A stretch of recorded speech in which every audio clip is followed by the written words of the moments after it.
जब अमेरिका से घर लौटा एक लड़का अपने साथ अपने बॉयफ्रेंड को भी लेकर आता है, वो कैसे अपनी माँ से अपने अस्तित्व के बारे में बताता है और बताने के बाद परिवार ने उसे किस तरह लिया, क्या वो उन्हें स्वीकार करेंगे या उसे गे होने की वजह से कितना कुछ त्यागना पड़ेगा। मूवी स्ट्राइक के अनगिनत कहानियों के पिटारे से एक और वियतनामीज मूवी 2019 की गुड बाय मदर पेश है। डायरेक्टर त्रिन, IMDb 7.3। कहानी वियतनाम के गांव से शुरू हुई, जहां मिसेस हान नाम की एक महिला तरह तरह के पकवान बना रही है, क्योंकि आज उसका बेटा नाव काफी सालों बाद अमेरिका से घर लौट रहा है। एयरपोर्ट में रिश्तेदार उसे लेने पहुंचे हैं, लेकिन नाव अकेला नहीं लौटा है। उसका दोस्त इयान भी उसके साथ है। वो भी एक वियतनामी सी है। वो छोटे से ही अमेरिका में ही पला बड़ा है और अमेरिका में ही नाव की मुलाकात इयान से हुई थी। नाव को इतने सालों बाद देख परिवारजन बहुत ही खुश है। दूसरी तरफ अपने बेटे का इंतजार करती माँ उसके कमरे को ठीक पहले की तरह समेट कर रख रही होती है। यहाँ गाड़ी में नाव और इयान को साथ देख ऐसा लग नहीं रहा है कि वो दोनों बस दोस्त हैं, पर दोस्त से ज्यादा लग रहे हैं, क्योंकि जब दोनों एक दूसरे को छू रहे हैं तो उनके चेहरे पर एक अलग सी ही चमक, मुस्कान दिख रही है। अब दोनों घर पहुंच गए। घर पहुंचते ही नाव अपनी माँ को आवाज देता हुआ ढूंढने लगा और यहाँ इयान घर में रखी सभी चीजों को निहार रहा होता है। इतने में मिसेस हान इयान को नाव समझकर उसे पीछे से गले लगा लेती है, लेकिन जब सामने से किसी और को देख वो चौंक उठी। तभी नाव भी वहाँ आ गया। इतने सालों बाद दोनों ने एक दूसरे को खुशी से कसकर गले लगा लिया। कब से इस पल का इंतजार था। अब नाव ने इयान का भी परिचय दोस्त बता कर दिया, जो यहाँ घूमने आया है। अचानक से बाहर नाव के अंकल आंटी की आवाज आई। दौड़कर देखने गए तो नाव की दादी ऊपर पेड़ पर चढ़ी हुई है। सभी उन्हें अरे माँ गिर जाएंगे आप, जल्दी से नीचे उतरे कहकर समझाने लगे। कुछ देर बाद वो नीचे उतरी और इसके बाद सभी उन्हें कहते हैं, माँ देखिए तो कौन आया है, आपका सबसे प्यारा नाती नाव। मगर दादी तो नाव को कोई और ही समझकर उल्टा नाव के दोस्त इयान को अपना नाती समझ बैठी। मेरा प्यारा बच्चा, तुझे अब अपनी दादी की याद आई। खुशी से उसके गालों पर हाथ फेरने लगी। सभी फिर दादी को नाव और उनकी तस्वीर दिखाने के बाद भी वो इयान को ही नाव समझकर उसे गले लगा लेती है। दरअसल दादी को डिमेंशिया बीमारी है, जिसमें इंसान सब कुछ भूलने लगता है। इसलिए उनकी सेहत को ध्यान में रखते हुए वो इयान को ही उनका नाती बताते हैं। इसके बाद अब दादी इयान को अपने ही साथ रखती है और कहीं भी नहीं जाने देती। इतने सालों बाद अपनी दादी से मिलने के बाद भी नाव उनके गले तक नहीं लग पाया, इसीलिए सोती हुई दादी के गालों में वो चूम उनके बगल में थोड़ी देर के लिए सो गया। अब वो अपनी माँ के पास बात करने आया और पता चला कि वो यहाँ अपने बाबा की बरसी पर पूजा देने आया है। अब यहाँ धीरे धीरे नाव और इयान के बर्ताव को देख के लग रहा है कि उनकी दोस्ती सामान्य नहीं है, बल्कि दोनों एक रिलेशन में है। दोनों असल में गे होते हैं और एक दूसरे से बहुत प्यार करते हैं। नाव के वापस आने का एक कारण ये भी है कि वो अपनी सच्चाई अपनी माँ को बताने आया है, लेकिन कैसे अपनी सच्चाई कि वो एक गे है और इयान ही वो लड़का है जिससे वो प्यार करता है बताएगा। ये बहुत मुश्किल होने वाला है उसके लिए। ऊपर से उसका पूरा परिवार गांव में रहने वाली मानसिकता की है। परिवार में उसके अंकल आंटी का भी एक बेटा है जिसका नाम खोई है, लेकिन खोई को नाव से जलन है, क्योंकि वो परिवार में से पहला है जो बाहर विदेश गया है और घर का सबसे बड़ा भी है। इसी वजह से संपत्ति भी उसे ही ज्यादा मिलेगी। इस बात से वो बहुत गुस्सा है, लेकिन ना उससे अच्छे से बात करने की कोशिश कर रहा है और ना ही उसे इन सब के बारे में कुछ पता है। इधर अंकल आंटी की बेटी किम को अयान पसंद आ गया है। वो जानबूझकर उसके पास ही खाने की टेबल पर बैठती है। यहाँ नाव की बुआ भी है, जिनकी अब तक शादी नहीं हुई है, क्योंकि वो शादी ही नहीं करना चाहती। ये है नाव का पूरा परिवार। साथ में बैठकर ही सब खाना खाते हैं और फैमिली बिजनेस भी साथ ही संभाला करते हैं। इधर बेचारे यान को तो कभी कभी नाव की दादी के साथ ही सोना पड़ता। यहाँ रात में नाव की माँ नाव से शादी करने को कहती है। अब तो शादी की उम्र भी हो चुकी है, ऐसे अकेले अकेले जिंदगी बिताना बहुत मुश्किल पड़ जाएगा। मेरे साथ तो पूरा परिवार था जब तुम्हारे बाबा गुजर गए। तुम्हारे बाबा के जाने के बाद उन्होंने मुझे बहुत संभाला। उनकी कमी उतनी खलनी नहीं थी, लेकिन ऐसे अकेले जीवन बिताना आसान नहीं होता। नाव बस चुपचाप अपनी माँ की बातें सुन रहा है, क्योंकि वो जो है ये बात भी अपनी माँ को बता नहीं पा रहा है। ऐसे ही दिन बीतने लगे। नाव इयान को अपने गांव घुमाता है, जहाँ दोनों को इतने समय बाद अकेले में समय बिताने का मौका मिला, एक दूसरे के करीब आने का मौका मिला। इधर दादी तो इयान को उसका नाती समझकर खूब प्यार करती ही है, लेकिन यह इयान भी अपनी ही दादी समझकर एक नाती की तरह उनका ख्याल रख रहा है। और एक दिन दादी इयान से, नाउ पिछली रात तो मैंने किसी को तुम्हारे माथे को चूमता हुआ देखा था, बताओ तो कौन है वो। दरअसल वो दादी ने नाव को इयान के माथे पर चूमते हुए देखा था, इसलिए इयान बात को मिलाते हुए बोला, मेरे साथ अमेरिका में रहने वाला दोस्त है वो। अमेरिका में सभी दोस्त ऐसे ही एक दूसरे को चूमा करते हैं दादी। वैसे दादी को तो ये सब क्या ही पता होगा, इसलिए इयान भी ज्यादा कुछ चिंता नहीं करता। दादी ने बात करते करते अपने पास छुपा रखे कुछ पैसे इयान को दिए। ये तुम अपने ऊपर खर्चा करना, तुम मेरे पहले नाती होना, कहते हुए खूब प्यार कर रही है। नाउ अब तुम जल्दी से शादी कर मेरे लिए एक नाती बहू और 2-4 छोटे छोटे बच्चे दिला दो। उनके होने पर मैं बाकी बची अपनी सारी संपत्ति तुम्हारे नाम कर दूंगी। उन्होंने आहिस्ता से ये बात बोली ताकि कोई ये बात ना सुने, लेकिन ये बात उनकी बेटी यानी कि नाव की बुआ ने सुन लिया। लेकिन ये बात सुनकर यहाँ इयान के चेहरे से भी खुशी एकदम गायब हो गई, क्योंकि उसे डर है कि कहीं दबाव में आकर नाव उसे छोड़ न दे। उसने दादी की सारी बातें जाकर नाव को भी सुनाई। नाव, तुम कब अपनी माँ को हमारे बारे में बताओगे? यहाँ नाव उसे चिंता करने के लिए मना करता है। मैं जल्दी माँ से बात करूंगा और वो शायद समझ भी जाए। लेकिन यहाँ रात भर वही सब बातें सोचकर इयान को नींद नहीं आ रही। अब अगली सुबह कोई नहीं है, इसलिए नाव अपनी माँ और इयान को लेकर ही सामान की डिलीवरी करने बाजार को निकले, जहाँ नाव की माँ यानी मिसेस हान साहूकार टैम को अपने सारे पैसे देने को कहती है। मिस्टर टैम बोले, इमरजेंसी बोलकर तो खोई पहले ही सारे पैसे लेकर जा चुका है। खोई भी उनका फैमिली बिजनेस देखता है। मिस्टर टैम उनके ही परिचित आदमी है। अब वो भी नाव को देख उससे मिल हंसते हुए बोले, और बताओ नाव, कब माँ को उनकी बहू लाकर दे रहे हो? अब तो नाती नातिनी खिलाने का वक्त आ चुका है। और फिर उसके बाद अपनी बेटी को दिखाते हुए, कोई गर्लफ्रेंड है कि नहीं? अगर नहीं है तो मेरी बेटी कैसी लगी तुम्हें? पूछता है। इसकी भी शादी की उम्र हो चुकी है। वो हंसी मजाक करते हैं। लेकिन अब यहाँ पर इयान और नाव भी ये सभी बात सुनकर परेशान दिखने शुरू हो गए हैं।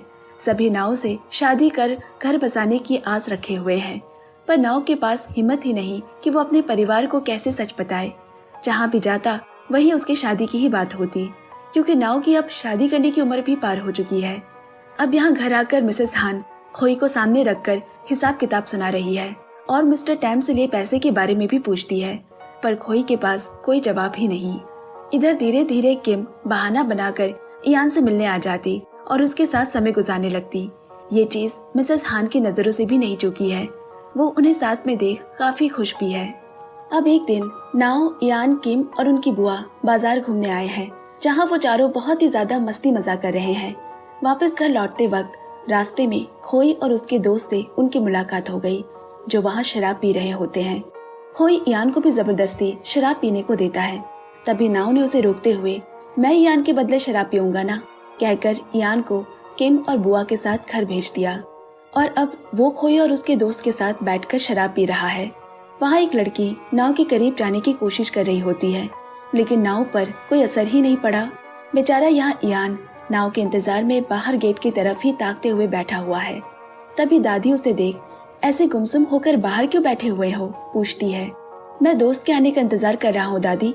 इसके बाद दादी संग बैठे बात करते करते इयान अपने और नाव के रिश्ते के बारे में सारी बातें दादी को बताने लगा। पहले तो ये सब सुन दादी भी आश्चर्य हो गई। चूँकि उनकी दिमागी हालत ठीक नहीं है, इसलिए उन्हें ज्यादा कुछ फर्क नहीं पड़ा और वो बात भी भूल जाती है। इसीलिए अपने मन को हल्का करने के लिए ही उसने दादी को सारी बातें बताई। तभी इयान ने देखा नाव और खोई नशे में घर लौटे। नाव को कमरे में लिटाकर रात भर उसे नींद नहीं आई।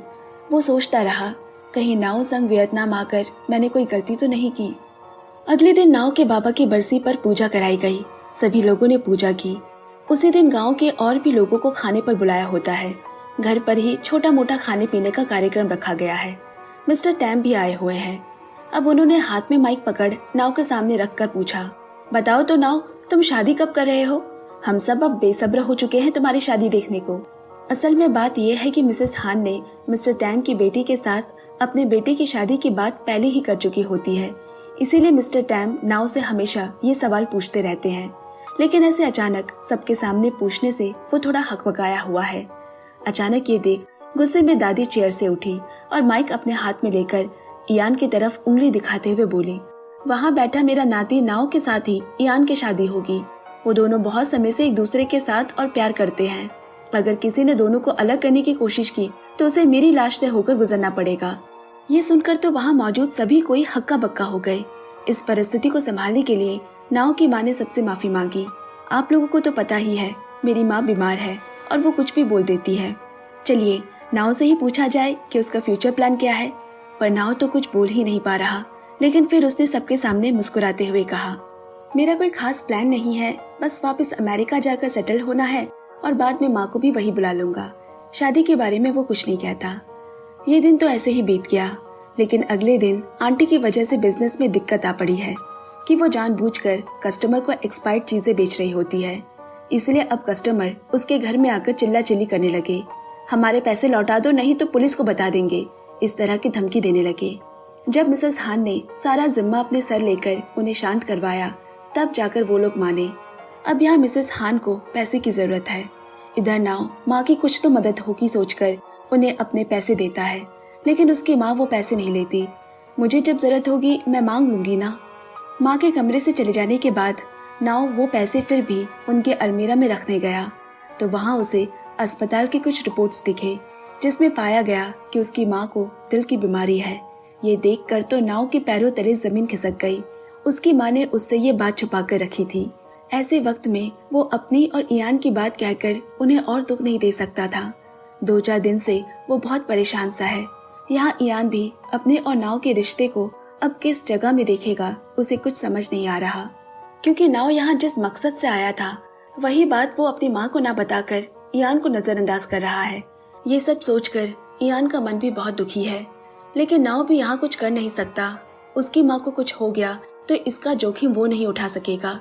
एक दिन रूठे हुए इयान को मनाने नहाते वक्त नाव भी बाथरूम में घुस गया। क्या हुआ तुम्हें, मुझसे गुस्सा हो क्या? दुखी मन से इयान बोला, मैं गुस्सा नहीं हूँ, लेकिन एक बात बताओ, जब तक कि हम यहाँ हैं हम कभी एक नहीं हो सकते। शायद मुझे यहाँ तुम्हारे साथ आना ही नहीं चाहिए था, पर अब मैं वापस जाना चाहता हूँ, लेकिन तुम्हारे साथ ना हो। मैं तुम्हें यहाँ इस परिस्थिति में अकेला नहीं छोड़ना चाहता। मैं तुम्हें ऐसे नहीं देख सकता। ये बात सुनकर नाव भावुक होकर इयान को चूमने गया, लेकिन इयान ने उसे रोक दिया और उसे बाथरूम के बाहर निकाल देता है। अब पता नहीं कुछ देर तक नाव अपने कमरे में बैठ को सोचा। फिर से वो एक बार बाथरूम के पास जाकर इयान को दरवाजा खोलने को बोलता है। मुझे तुमसे कुछ बात करनी है इयान, दरवाजा खोलो। लेकिन इयान दरवाजा नहीं खोलता। तब नाव बाहर से ही कहने लगा, इयान मुझे माफ कर दो, मैं भी इन सब से थक चुका हूँ, लेकिन मैं क्या करूँ? पता है मेरी माँ बीमार है और उन्होंने अब तक मुझे ये बात नहीं बताई और मैं कुछ भी नहीं कर पा रहा हूँ। ऊपर से उन्हें मैं हम दोनों के बारे में बताकर और कष्ट नहीं देना चाहता। वो इयान को सुनाने लगा। ये सब सुनने के साथ ही दरवाजा खुला, लेकिन वहाँ इयान ना होकर मिसेस हान नाव की माँ होती है। अब उन्हें सब कुछ साफ हो गया इयान और नाव के बारे में। वो ये भी समझी कि उसका बेटा एक गे है, लेकिन उदास होकर वो नाव को समझाने की कोशिश करती है, पर नाव के वो एहसास कहाँ किसी के दबाव से रोके जा सकते हैं। उसकी आंखों से आंसू बहने लगे। मुझे माफ कर दो माँ, और उनके पैरों में जाकर सर रखकर बोला, आप भी मेरे साथ अमेरिका चलिए ना, मैं सारे पेपर वर्क्स भी कर दूंगा। उन्हें समझाने लगा। यहाँ मिसेस हान रोने लगती है और अपनी माँ के दुख कम करने के लिए वो कुछ नहीं कर पा रहा। उसके भी आंसू नहीं थम रहे। अब यहाँ इन सब चीजों से थोड़ा फ्रेश होने के लिए इयान बाजार गया हुआ था। लौटते वक्त उसकी मुलाकात शराब के नशे में खोई और उसके वही दोस्तों से हो गई जो इयान को जबरदस्ती शराब पीने को देते हैं। वो उसे रोकने की कोशिश कर ही रहा होता है कि इतने में खोई उसका मोबाइल छीन लेता है और फिर वॉलपेपर में उसे नाव और उसके साथ की तस्वीर दिखती है, जिसे देख उसे भी उन दोनों के गे होने पर पूरा यकीन हो जाता है। सभी उसे गे कहकर चढ़ाने लगे। जब इयान अपना मोबाइल छीन वहाँ से जाने लगा तो उन्होंने उसे पकड़कर वहीं पीटना शुरू कर दिया। इधर दादी इयान को अपने पास कहीं न पाकर अकेले ही रास्ते में मेरा नाती कहाँ चला गया कहते हुए उसे ढूंढते ढूंढते वहाँ तक पहुँच गई और वहाँ उन लड़कों को इयान को मारता हुआ देख वो भी एक डंडा उठाकर उन्हें मार मार कर वहाँ से भगाती है। अब घर में नाव इयान की मरहम पट्टी कर रहा है, जो कि उसकी माँ भी देख रही होती है। देर रात खोई के घर आने के साथ ही नाव गुस्से में उसे मारपीट करने लगा। सभी वहाँ उसे रोकने की कोशिश करते हैं, लेकिन नाव का गुस्सा है कि शांत ही नहीं हो रहा। किसी तरह दोनों को छुड़वाकर अपने अपने घर ले जाने लगे। इतने में यहाँ खोई बड़े ही गंदे तरीके से नाव को गे कहते हुए उसके पास आया तो गुस्से में मिसेस हान ने भी उसे कसकर एक थप्पड़ मार दिया। ये देखने के साथ ही आंटी का भी गुस्से से पारा चढ़ गया और चिल्लाने लगी, मेरे बेटे ने कुछ गलत थोड़ी ना कहा है, जो है वही तो कहा है। तुम्हें अपने बेटे पे ऐसा क्या गुरूर है? अपनी पत्नी को इस तरह से बोलता हुआ देख अंकल भी उस पर हाथ उठाने गए, लेकिन आंटी ने उल्टा उसे गाली देकर चुप करा दिया। इसके बाद आंटी मिसेस हान को रोककर बोली, अब सारी चीजें एक ही बार में साफ हो जाए, हमें अपना हिस्सा चाहिए। हिस्सा? कौन सा हिस्सा? सब तो पहले से ही बराबर है ना, मिसेस हान बोली। इसके बाद आंटी ने बुआ को आगे कर बोला, बोलो जो भी तुमने सुना है। नाव की दादी ने इयान को अपनी नाती समझकर नहीं कहा कि और भी जो जमीन जायदाद सोने वगैरह है वो सारा कुछ नाव के नाम कर देगी। सुना था कि नहीं बताओ? बुआ भी बोली, हाँ मैंने सुना है, इसीलिए अब हमें हमारा भी हिस्सा दीजिए, कुछ भी मत छुपाइए। आंटी और बुआ दोनों मिलकर मिसेस हान से पैसे जायदाद के लिए तंग करने लगे।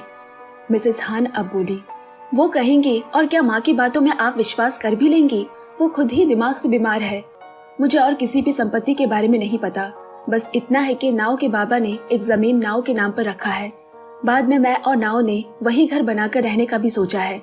माँ ने बीमार पड़ने से आगे बस इतना ही कहा था कि ये पुराना घर नाव की बुआ को दे देना, और मैंने यही सोचा था कि इस फैमिली बिजनेस को खोई के बुआ के नाम पर छोड़ दूंगी और उसी जमीन में जाकर अपना घर बना लूंगी। लेकिन अब बहुत हो गया, आज से मैं कोई बिजनेस नहीं संभालूंगी, सभी आप लोगों का ही है, कहकर घर के अंदर चली गई। कुछ दिनों बाद नाव और इयान का भी अब वापस अमेरिका लौटने का दिन आ गया। इयान ने नाव से कहा, माँ अकेली हो जाएंगी तो तुम चाहो तो यहाँ अपनी माँ के साथ रुक सकती हो, लेकिन उसने इयान के साथ वापस जाने का ही फैसला किया। आखिरी बार इयान दादी से गले लगकर काफी भावुक हो जाता है क्योंकि वो वापस अमेरिका जा रहा है। इधर एयरपोर्ट पहुंचकर नाव बोला, माँ मैं पूरा पेपर वर्क जल्द से जल्द तैयार करने की कोशिश करूंगा, जिसमें 1-2 साल का समय लग जाएगा। आपका इलाज भी वहाँ अच्छे से होगा। यहाँ पे आप अच्छे से अपना ध्यान रखना और सारा काम अपना निपटा लेना। माँ ने भी ठीक है कहकर सर हिलाया और इसके बाद पहले नाव के बजाय उन्होंने इयान को गले से लगाया, मुस्कुराकर अपना और नाव का ख्याल रखने को कहा।